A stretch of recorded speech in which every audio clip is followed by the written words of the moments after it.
She marched up to my cabin like she owned the place. Chin high, sunglasses locked in, and that cursed clipboard clutched like a sword. Told me I was trespassing. On my porch. On land that's been in my family since before her subdivision. Had electricity. When I calmly told her to leave, she called 911 and claimed I was armed and dangerous. What she didn't know, I didn't just own the cabin. I owned the entire mountain. So, when the sheriff showed up and I handed over the deed, the look on her face crumbled harder than her HOAS fake authority. That was the day Karin learned that you don't bring bylaws to a land war. I was brewing my morning coffee in the cabin. I'd built with my own hands on land my family had owned for 3 generations. When I heard the dreaded crunch of tires on gravel, I knew that sounded like a bad omen.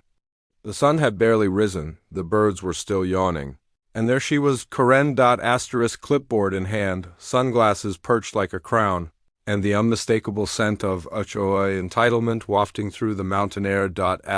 She didn't knock. Of course she didn't. She marched up to my porch like she owned the place. "Excuse me," she snapped, not bothering with a good morning. "You're not permitted to be on this property." The HOA guidelines clearly state that. I held up one finger and took a sip of my coffee. Her mouth twitched. "Karen, you do know this cabin was here before your cookie-cutter suburb even existed, right?" She huffed. "We've received multiple complaints about someone illegally camping on Lot B27. I sighed. Lot B27?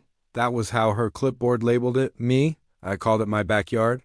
Or more accurately, one of the many parcels included in my family's mountain. Title, Karen, I said, stepping out onto the porch. "I'm not a visitor. I own this land." Impossible, she snorted. "The HO owns this entire sector. You're not even listed in our community registry." "And that," I smiled, "is because I'm not in your community. You're in mine." That stopped her for about 3 seconds. "You think this is funny? You're squatting. I'm calling the sheriff." "I think you should," I replied, "and bring the county land registrar while you're at it. I'd love to clear up this confusion." She stormed off, muttering about legal action, bylaws, and her emergency contact at the mayor's office. 10. Minutes later, the 911 call was made.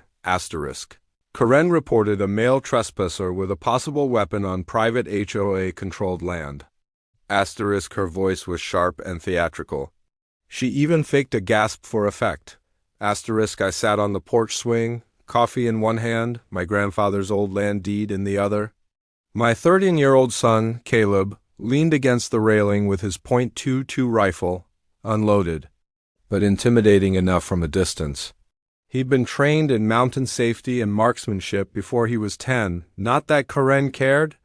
To her, he was armed and dangerous.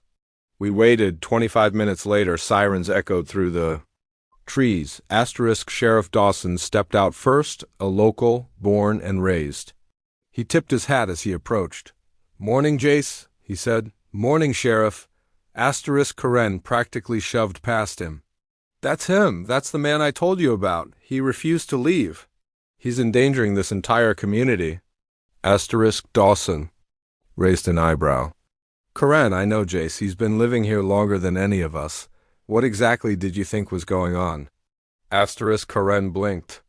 "He's not on the registry." Dawson turned to me. "You got that paperwork?" I handed him the folder, a full copy of the land records, signed, sealed, notarized. The entire mountain range, including Karen's precious subdivision, Sut. Squarely on it, Dawson whistled, "Well, damn." Karen's face paled like fresh snow. "No, that can't be real." "The AO controls, the HOA," Dawson interrupted, "doesn't control jack on land that isn't theirs. And from this," he held up the papers, "it looks like this mountain, your mountain, predates the HO by about 63 years. Karen took a shaky step back. "But that's not possible." "Oh, it's possible," I said, "and you just made a false police report." She looked around, suddenly aware of how quiet it had gotten. Caleb had his phone out now, filming. Of course, asterisk, ma'am, Dawson said firmly, you're going to need to come with me to file a formal statement. But I'll warn you, wasting county resources and misreporting firearms? That's a criminal offense. Asterisk, Karen opened her mouth, then closed it. The clipboard drooped in her hand like a defeated sword. Asterisk, I sipped my coffee. 3 days passed. Word spread faster than wildfire through the surrounding neighborhoods. Asterisk, Karen didn't just lose her fake authority. She lost her entire persona. Asterisk turns out. When the HOA was formed 10 years ago, the developers leased the land for their subdivision. No one realized it was part of a larger tract my family had owned since 1952, when my grandfather died. I inherited the entire mountain, but I stayed quiet until someone forced my hand, asterisk, and boy, did Karen force it. Asterisk, the HOA board held an emergency meeting. Karen wasn't just a member, she was the chair. Or she had been until the recording of her 911 call hit Facebook. Asterisk, she lied about a weapon? Asterisk, she tried to evict a landowner? Asterisk, she didn't know who owned the land we built on?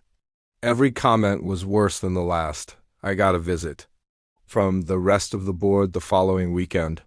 A group of panicked, middle-aged faces in palas and loafers came bearing pie and nervous laughter. Asterisk, Mr. Jace. One of them said, we just want to apologize. We had no idea. Asterisk, I held up a hand. You're not in trouble. Not yet. They all stopped breathing. I'm not looking to kick anyone out. I continued, but I do expect the harassment to end. No more trespassing on my cabin. Number. More bogus letters. And definitely no more Karen with a clipboard. Asterisk, one brave man raised his hand. Would you consider joining the board? Asterisk, I burst out laughing. I'm not interested in your little covenants and bylaws. But I will say, this, if you want to keep using this land, I suggest we draft real terms, ones that respect property rights. Asterisk, by the next week, I had lawyers draw up a formal agreement. The OA could continue operations on their lots under my land lease. That meant rent. That meant regulation. That meant they answered to me. Asterisk, when Karen showed up at the next meeting. To reclaim her seat, she was turned away. Asterisk, per new landowner policy. They told her, you're no longer eligible. Asterisk, she moved out a month later. Claimed she couldn't stand the environment, said the mountain had bad energy. I framed her final letter and hung it inside the cabin. Caleb and I still laugh about it over the fire. Asterisk, every time anew. A OA visitor comes sniffing around. I smile, point to the deed on the wall, and say, asterisk, before you say anything, you might want to ask who owns the mountain.